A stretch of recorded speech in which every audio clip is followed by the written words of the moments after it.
So my fourth tip would definitely be to encourage you to watch videos of people actually playing the game, which will include the person DMing.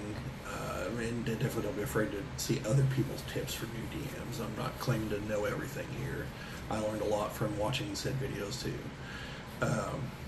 And the reason I would advise to watch other people playing the game, assuming you haven't already, is because if you're playing with a group of new players also, that's probably their exposure to it as well. And you want to make sure that you're not going to get sucked into the Matt Mercer effect. And I mean, no disrespect at all to Matt Mercer. I've watched a handful of episodes of Critical Role. The guy's obviously talented. There's a reason why they have the following they do. But just most people aren't Matt Mercer. I'm definitely not.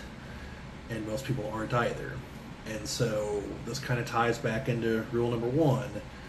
You need to explain to your players up front that while you may someday down the road be that guy, you're probably not right now. So they need to definitely have measured expectations. And you as well as to their role playing and them for their role playing for each other. So, and a lot of that comes back to communication, but also, like I said, you need to see how other people play the game. And you're going to want to watch different sources because different groups do play the game differently. So you have an idea of how the different types of play out. Because some of them can be drastically different. And it'll help you prepare, it'll help you try to discuss things with your players so that you're all using a common language, common terms, and you all have a common understanding. And maybe if say you have your group of 4 to 6, whatever, and one of your players is going one way and the others are going another way, and you're just having difficulty explaining it, if you've seen a video that outlines it, it might do a better job of explaining it than you can, so you can point the one player or the other players, depending on how you want to try this, to be able to say, hey, watch this video, here's what the other side is aiming for. So it can help in a lot of fronts. I'm sure it will definitely help develop descriptive terminology for any kind of theater of the mind stuff you're going to have to do. Or you'll get to see probably potentially incredibly expensive terrain pieces that you might want to attempt to buy someday that we may or may not have videos all about at some point in the near future. Just saying. Keep an eye out. So, so tip number 5 has to do with, and 6 will also have to do with this. Would be for where to get ideas for your campaign, assuming you don't use existing campaigns and modules.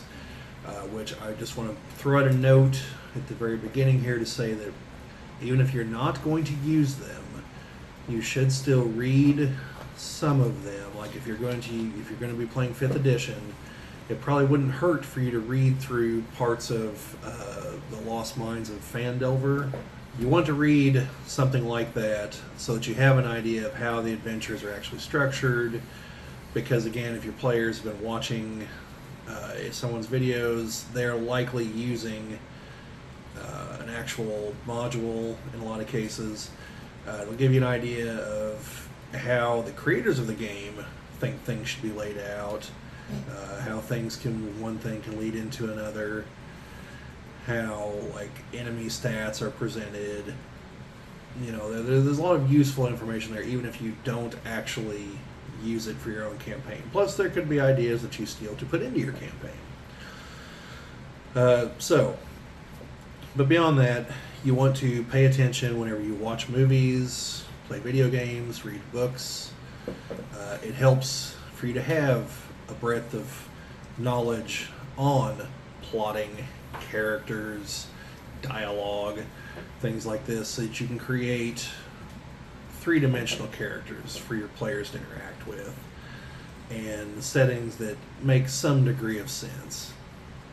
Which, you know, that can also come into books on completely unrelated topics, world history, mythology, metallurgy, whale hunting, whatever. Uh, because assuming if you're a well-read person, you're going to understand what I'm about to kind of go into. But if you're not, you're just going to trust me on this. The more you read and absorb what you've read, you realize that the other things you have read are there's connections. It'll if you read something new, it can further enlighten something else you've read before.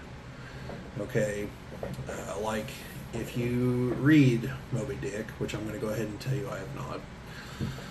It's primarily about whale hunting and then revenge. But if you read something else about whaling later on, it could cause you to better understand something in the first book. Because increasing your knowledge in one area will grant you greater understanding in unrelated areas occasionally. And so the greater the breadth of your knowledge, the greater understanding of these topics you'll have, which will allow you to craft a more cohesive narrative if you know how to apply them properly.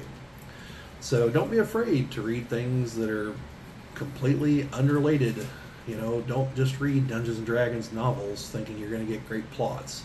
You'll get some good plots, and definitely take notes, because I've read something like 150 of the Forgotten Realms novels and was about 100 in before I started taking notes and really regret it, because there's definitely some good plot ideas buried in there.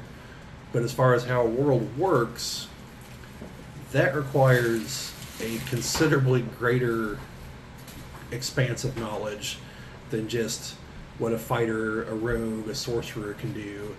You need to know things about metallurgy, mining, fishing, hunting, building, construction, forms of government. I mean, it requires a lot. So the people who have actually really fleshed out these settings are very well-read people. And so very, very well-rounded. And so if you're going to try to go it alone, you're going to want to know quite a bit. So you're going to want to, read a lot, watch a lot of movies, things like that, and take notes. So these are all how you can be better at these things. And I don't want to discourage. I don't want to get done saying that and then say, but whatever you do, don't read these books. But since you're playing Dungeons and Dragons, that's more of a fantasy bent, obviously. So, for instance, a sci-fi book is probably less likely to be useful, but don't completely discount it, because a number of sci-fi books, particularly older sci-fi books from like the 50s, 60s, and 70s, are written by, or have a very militaristic bent to them. A lot of them are written by ex-military people, and you can learn an awful lot about the military by reading them. And that applies now, it applied 500 years ago, it applies in a fantasy setting. The military is the military. Like, there's a lot that transcends millennia on that particular topic. And also a lot of them deal with forms of government. And since it's a fantasy setting, there's no reason they couldn't have the same form of government as the blue Venusians on Omicron Persei 8 or something. So, actually, I don't think they're blue. If I got that right from the 2 episodes of Futurama I've seen, which is a major failing on my part. I really should watch that sometime. So, just take my own advice. And so yeah, it's like I've read books on all kinds of topics, and it increases your understanding of how the world works, how people work, and these are very important concepts if you're going to try to make your own setting. Beyond, and then the elves showed up, and then 1,000 years later orcs showed up from over here, and then magic happened. If you want to actually have some substance to it, or make a world that's plausible, plots that are plausible. Now, you don't have to go and read the entire New York Public Library or anything, but, don't be afraid to pick up a book, watch a movie, play some video games. So, anyway. And that ties into number 6. So, my number 6 suggestion is don't be afraid to outright steal the plot from something else. Because, number 1, people that are probably much better at designing plots than anyone playing this game came up with that plot. So, there's that. Like, for instance, even though I aspire to one day write a book, I haven't written one yet, and people that have are much better at plotting than I am, so of course I'm going to borrow their plots. And you should too. So, the other reason is because just due to the sheer volume of movies, video games, books, scriptures, what have you, there's a very high probability that you can find something that you have seen that your players have not. And if all else fails, look towards the late 70s and early 80s. There's a lot of fantasy movies and sci-fi movies that showed up there in massive numbers, but there's no way everyone saw them all. Pick ones that just weren't very popular. So, for instance, in our current game, I borrowed elements of the plot from the movie Lady Hawk, which is a movie from the 80s with Rutger Hauer, Michelle Pfeiffer, and Matthew Broderick, and the guy who is the professor in War Games, whose name I don't remember, and this is the only 2 movies I've ever seen him in. He's the one who built the computer that tried to kill everybody to play a video game. The Whopper. So, not many people have seen this movie, or if they have, they saw it back in the 80s when it came out. So, it's been a while for them. And, it's also, even if they have seen it, until you get to certain parts of the plot, they're never going to make the connection.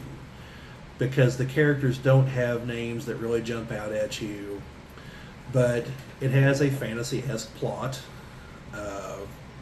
For those of you who don't know, which I'm going to assume is about 99% of the people watching this video, Rutger Hauer plays a knight, and Michelle Pfeiffer plays, I believe, a princess. It's been forever since I've seen the movie too.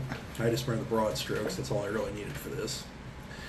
And they were cursed by a bishop, which meant that he definitely had to dabble on the dark side. And because he wanted her. And so during the day, Michelle Pfeiffer's character transforms into a hawk. During the night, Rutger Hauer's character transforms into a wolf. And so they're cursed to, so that they can't be together. Or they are only for the mere moments in the transition from night to day and vice versa. And Matthew Broderick is a thief who somehow gets embroiled in all of it. Again, it's been a while since I've seen it. It didn't really matter for what we were doing. So, that's a movie that not many people have seen, has elements you can use that you can easily translate to D&D terms. You've got a knight, a princess, a rogue, you have a curse, it's all there. It's easy to do. More modern examples, you could probably build an entire campaign around the second and third Pirates of the Caribbean movies, if you wanted to. You've got your Lovecraftian enemy in the form of Davy Jones, or he's a sea lich or what have you, with his undead crew.